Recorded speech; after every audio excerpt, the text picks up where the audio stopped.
What's up, everybody? It's Coach JB with HoopStudy, and today on Film Study Friday, we're breaking down one of my favorite point guards in the league in Jrue Holiday. The 12-year vet is coming off of one of his best seasons and his first NBA championship, and today we are going to break down his pick and roll game. Alright, so if we look at the statistics, we can see that the pick and roll is the majority of his offense, which is why we're breaking that down today. If we break down his pick and roll stats, we can see that 53% of the time he's scoring and 46% of the time he's passing. So really you have a 50-50 chance on which one he's going to choose to do, which makes him harder to guard because you're not really sure which one he's going to choose to use. However, if we look at how he's using the screen, that gives us a better indication. We can see that 88% of the time he's actually going to use the screen. He's not going to reject it very often. He rarely ever shoots it early, and he rarely ever splits the defense. So if we take a look at how the defense was guarding him, 57% of the time the defense was fighting over the screen. 13% of the time they went under, and 29% they actually got hit by the screen. So when we look at the defense fighting over the screen, the majority of the time he was turning the corner. And essentially all that means is that when he uses the screen, he's getting downhill. And when he did turn the corner, it was a 50-50 chance on whether or not he was pulling up for a mid-range or if he was going to get all the way to the basket. And while this video is about Jrue Holiday and his ability to turn the corner and use the pick and roll effectively, it's worth noting that the screeners do a great job of giving him space to work. And one thing that you're going to notice as well is that the screeners are sprinting and arriving to their screen without their defender.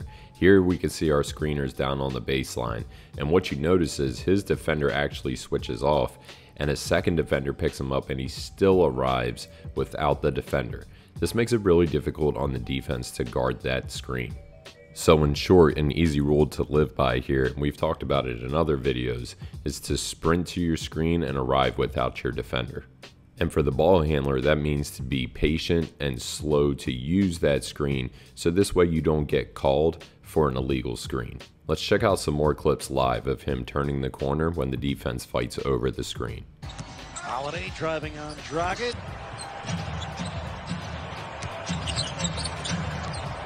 Holiday, month of April, just under 50% on his threes. Now, you're talking about 61 points from your backcourt. You know, counting Lou Williams. Some pool, because he put a little spin on that one. Here is Holiday looking to feed it in that Suns cover behind victory. They trailed by 16 in the second quarter. As Holiday. Jrue Holiday went on an incredible run in the fourth quarter, 18 points, plus went up 5. I thought that was a done deal. Now another skill that he used when the defender fought over was this punch step back three, and he used it for a mid-range as well. But the interesting thing is he actually used this across the board, whether the defender was going under, getting screened, or fighting over. Now everybody knows what we're talking about when we say step back, but when we say punch drag, we're talking about the type of stop that he's using. And we're going to listen in on a video with DJ Sackman going over the punch drag. All right guys, now we're going to take a look at our punch drag. So I'm going to go off a bound, which you guys know already. We drop, I want to go dribble step left, and now my punch drag is me stopping on my ball side foot. It's a fairly simple concept. It's very important you have this stop option. If your defender gets inside your body, it's great to use. Or if you read an angle or a late closeout, it really depends. Maybe your on-ball defender goes under a ball screen, for example, and that right foot's forward, you have to also possess the ability to stop. So there's multiple times you can use this. Again, sometimes your defender might be inside your frame. Sometimes you have space, but you read a later stop on the ball side foot. So it's just the concept of you guys being able to stop on that ball side foot. So again, bound, left foot goes back, access the drop, dribble left foot, and then I punch here off my right foot. We're gonna shoot out of this. Everything foot replacement. So I'll punch first, and now I wanna replace and get into my shot.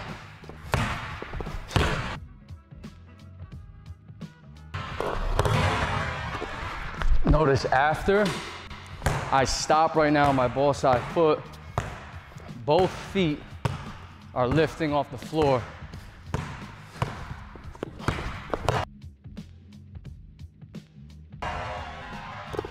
And that gives me some nice flow. And I could also have some options from it.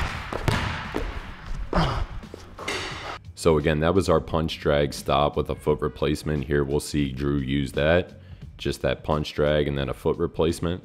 And then if you want to use the step back, same thing, punch drag and then add the step back in. And the last thing that I wanted to go over today was shooting after the defense goes under.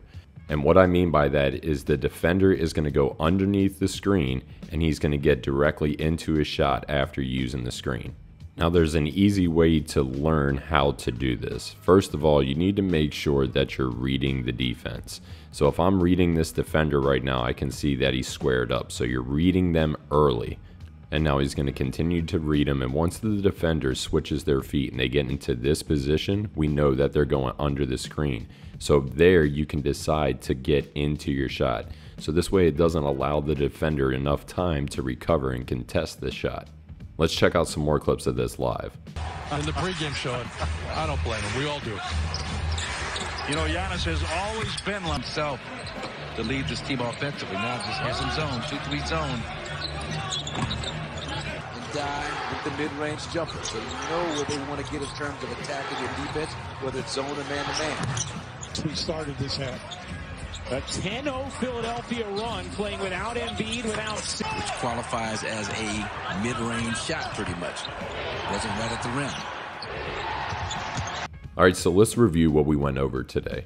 We talked about the ball handler giving the screener time to set the screen, and the screener sprinting to the screen to arrive without their defender. If your defender gets inside of your body, or if you read that they go under, you can utilize a punch drag after the screen.